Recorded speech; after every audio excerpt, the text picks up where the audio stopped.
ফতুল্লা থানার ওসি কামাল হোসেন আমার গলার মধ্যে চিপ দিছে। একটা রাজনৈতিক কর্মীকে তো গলার মধ্যে চিপ দিতে পারে না। আমার লেখা এই বইটার মধ্যে যে একটা পুঙ্গ লোক যে নাকি হাঁটতে পারে না, ভিক্ষা করে এবং তার হাত পা পুঙ্গর, সে ভিক্ষা করে জীবিকা নির্ভর করে, এই লোকেকেও গায়েবী মোকদ্দমার মধ্যে আসামি করা হয়েছে।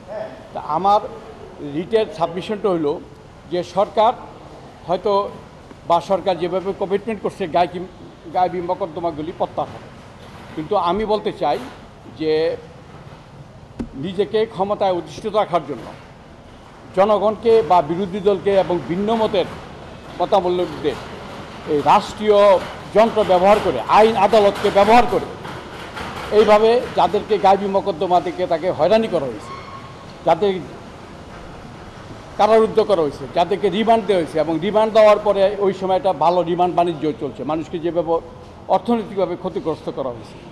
এবং আমি আপনাদের দেখাইতে চাই যে আমাকে যখন আমার বিরুদ্ধে এখনও 10টা মামলা বিচারাধীন এবং আমাকে যেদিনকে গ্রেপ্তার করা হয় সেটার মধ্যে ওই ফতুল্লা থানার ওসি কামাল হোসেন আমার গলার মধ্যে চিপ দিছে। একটা রাজনৈতিক কর্মীকে তো গলার মধ্যে চিপ দিতে পারে না।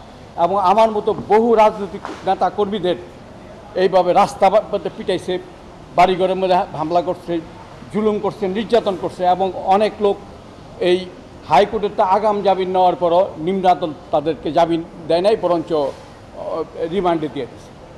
এই গায়েবী মোকদ্দমার কারণে যারা বিভিন্ন সময় ক্ষতিগ্রস্ত হয়েছে বিভিন্নভাবে, সেই ক্ষতির পরিমাণটা এই নির্ধারণ করবে কমিশন এবং রাষ্ট্র সেই কমিশনের নির্ধারিত ক্ষতি অনুযায়ী, অঙ্ক অনুযায়ী তাদেরকে ক্ষতিপূরণ দেবে।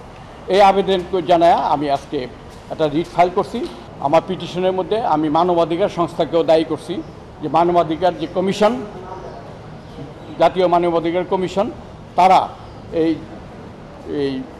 যারা ক্ষতিগ্রস্ত হয়েছে, যাদের উপরে জুলুম নির্যাতন হয়েছে, যাদের মানবাধিকার লঙ্ঘন করা হয়েছে, তাদের সম্পর্কে কোনোদিন কোনো ভূমিকা রাখে নাই, বরঞ্চ তারা সরকারের পদলোভী সংগঠন হিসাবে তারা কার্যক্রম করছে।